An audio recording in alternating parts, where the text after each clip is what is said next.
Good morning, guys. King coming to you this morning and do this video on red flags in medical industry. Things that are right under our noses that we take no notice to. It's because we're not being told to. Let's start off. This is some of the material I'm going to discuss here. I've mentioned repetitive through multiple videos of mine.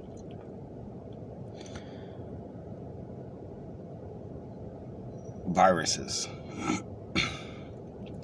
The indoctrination of the theory of a virus. And that is what it is. It's a theory. It's not scientifically proven facts. It's not based on results. It's not based on physical evidence. It is based on theories. It's a theorized model. But it's sold as facts. They just won't tell you that. I've issued this challenge for months now. I challenge any medical doctor, registered nurse, in particular, a good microbiologist, to show me the difference between any virus and their counter antibodies. Show me the physical microscopic evidence that they are physically seeing under a microscope. Not a theorized model, what they think is how this works, but the actual picture. Show me the substantial evidence differentiating the two. Because I'm going to tell you right now, they can't do it. Because this is the whole flaw in these tests that they're pushing for this whole COVID-19 pandemic, scamdemic bullshit. What they're identifying is something called an exosome cell. And it's natural. Within the industry, the medical industry, they call it RNA, which is genetic material, which an exosome cell is genetic material. What this cell is designed to do is to free flow throughout all of our bodily fluids. And this is what they're identifying as the COVID, hints at why a person can take the test negative, take another test positive, take another test negative, take another test positive. It's because it's all random. It's all random on the test pulling out this cell. This cell exists in every single human. Because this cell, what its sole purpose to do is to float around our bodily fluids and absorb foreign particles, toxins, solvents, foreign invaders, things that aren't supposed to be within us. It's designed to absorb it, and depending on the bacterial environment, it is going to mutate. If it has a bacterial environment of prebiotics and probiotics, it will mutate that exosome cell into an antibody, ultimately growing immunity. It teaches our body how to produce proteolytic enzymes against those foreign particles for future exposures. So when they say RNA creating DNA, that is what it's doing. That is the exosome cell mutating into an antibody, growing immunity. Genetic material creating DNA. Okay, but what they're failing to tell us, this same cell that creates antibodies is also responsible for creating viruses. Okay, and that's the thing that they fail to address, is that bacterial environment. Because what happens, and this is the underlying root causes to our virus plaguing issues. I mean, the influenza, the common cold, Zika, SARS, MERS, I mean, all of them is because of the bacterial environment. It is called Candida albicans. It is an acidic bacteria, okay? And this is what that exosome cell has to feed off of when it gets infected from foreign particles. And see, that's the thing. They try to make it sound like this virus is airborne, okay? A virus cannot survive outside of its incubated conditions, which means within the host, because almost every aspecting factor of once that cell is exposed from the body, when it is thrown out through a cough, through a sneeze, through blood, through any manner of being expelled from the body, oxygen will kill it. Lack of the food source, the bacterial environment will kill it. And see, that's what the thing is. A person is not catching a live virus. They are catching a blueprint. They are catching a seed. Okay, this seed is what infects the individual host, their exosome cell. And this is why 2 people can test positive, one has symptoms and one not. Is because one person has a bacterial environment of Candida albicans and one person has a bacterial environment of probiotics, prebiotics. And this is the same way a virus is spread, the antibody is spread. This is how herd immunity is created. This is what makes all of their precautionary measures they're teaching people to do within the CDC, the World Health Organization, our government, our medical workers. I mean, wearing a mask. If healthy people are wearing masks and these healthy people are creating antibodies within them, they are the ones that are going to be so responsible for creating herd immunity. So if we are wearing masks as healthy people, this is hindering, this is preventing herd immunity. Over sanitizing everything. This is killing off bacteria, the good and the bad. The bacteria that creates the antibody is being killed off just like it's killing off the bacteria that feeds and creates the virus.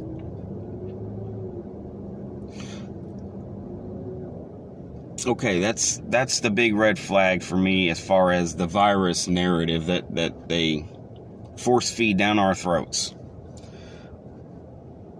Now, a couple more red flags that people aren't acknowledging in our medical industry is not emphasizing on and teaching.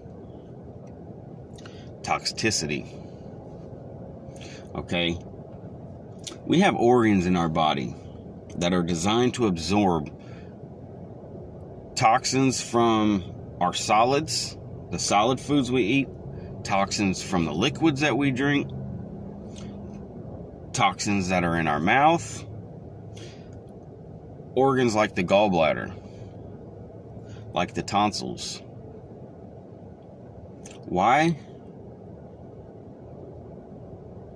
are they cutting these organs out? Like they're not vital to our internal biological balancements. Like they don't have a purpose. They don't teach that the body's natural abilities that are encoded in our DNA. And see, this is the thing. A virus is natural. A virus is designed to flush the body. Hence that why our temperature rises and we sweat. Hence why we puke. Hence why we get mucus buildup in our throat, snot, phlegm. These are all compromising of our mucous membrane to coat this toxic elements that are internal This is the way our body is designed to expose it, to expel it. While we cough and we sneeze, that's our body's trying to get this shit out. Our puking, that's our stomach overloaded with Candida albicans, feeding parasites, feeding viruses, feeding funguses. And they don't teach us to detox, to water fast, to soak in a salt bath. Because did you know,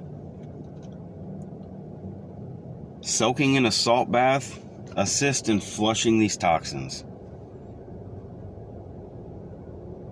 And this is why when a person gets sick, they get dehydrated. It's because their body is using all of the hydrogen within to burn up and flush out as fast as possible. Hence why it's called dehydration. Lacking hydrogen.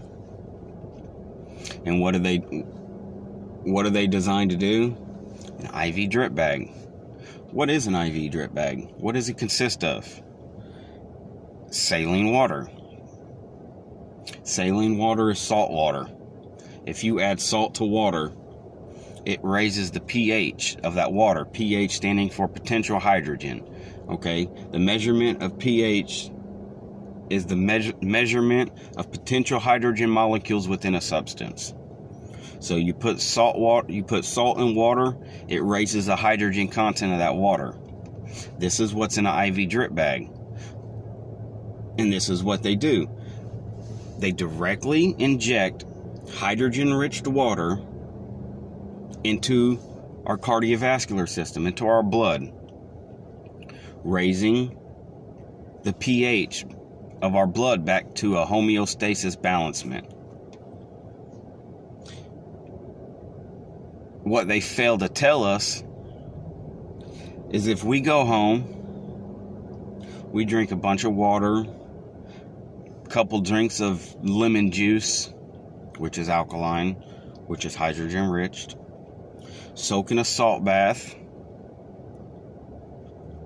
that this is doing the exact same thing as an IV drip bag is going to do, except for a salt bath, lemon juice, and water ain't going to cost you $500+ like that IV drip bag's going to, which for the record cost the hospital a couple dollars. So my point being here, it's all in the name of a dollar. It's all about corporate greed.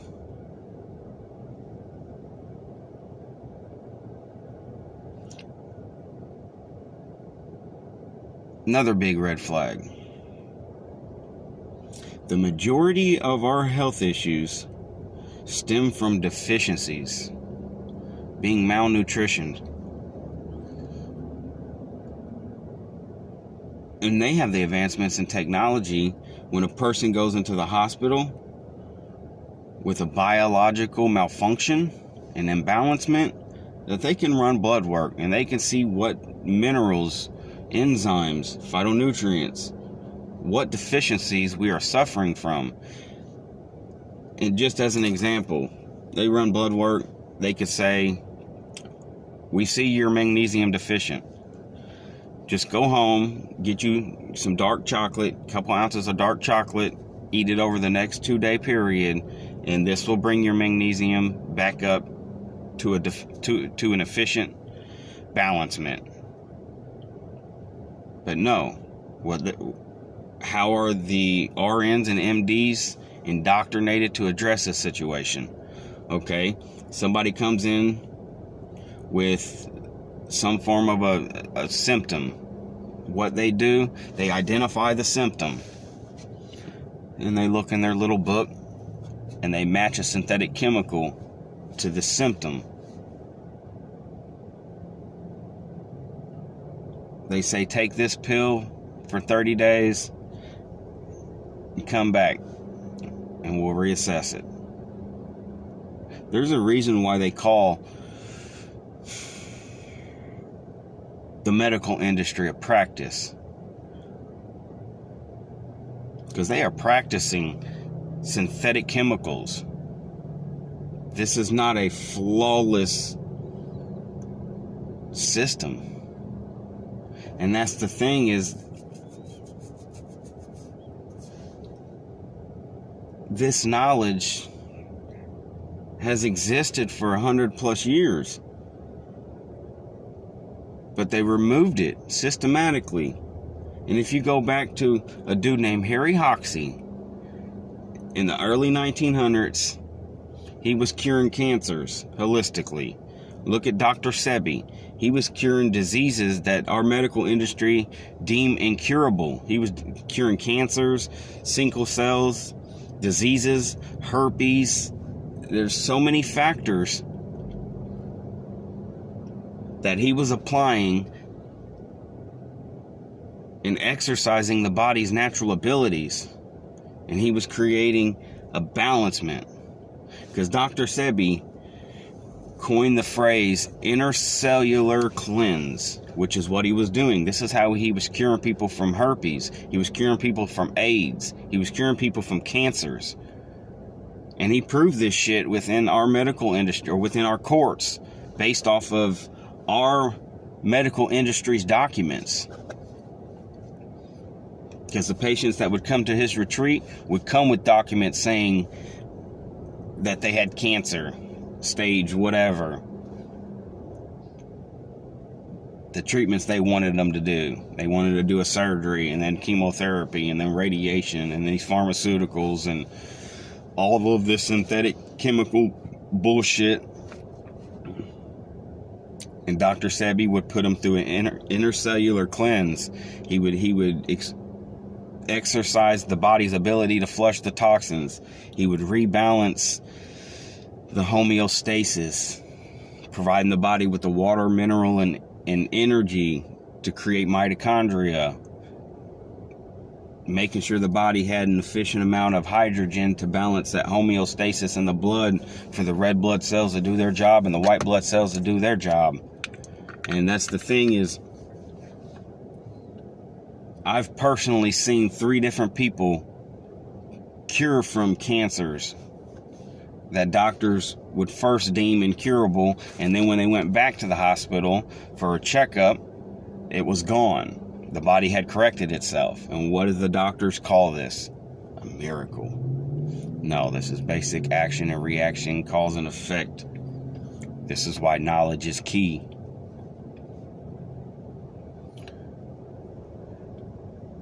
I'm going to end it on that note. Be conscious to the red flags that I've mentioned. Look into it for yourself, because I don't ever want anyone to have blind faith in me. I merely make these videos to point a direction, to plant a seed in the mind, to ask your own questions and seek your own answers. Don't ever put blind faith in any establishment. Not a religion, not the medical establishment, not the government, not me. You have a cognitive brain to ask questions. Be conscious over your mind and your body. This is why knowledge is key. Your health is your foundation. Your beliefs are your success, and your wisdom is your power. I hope all create blessed days for themselves, and I love you guys. One love.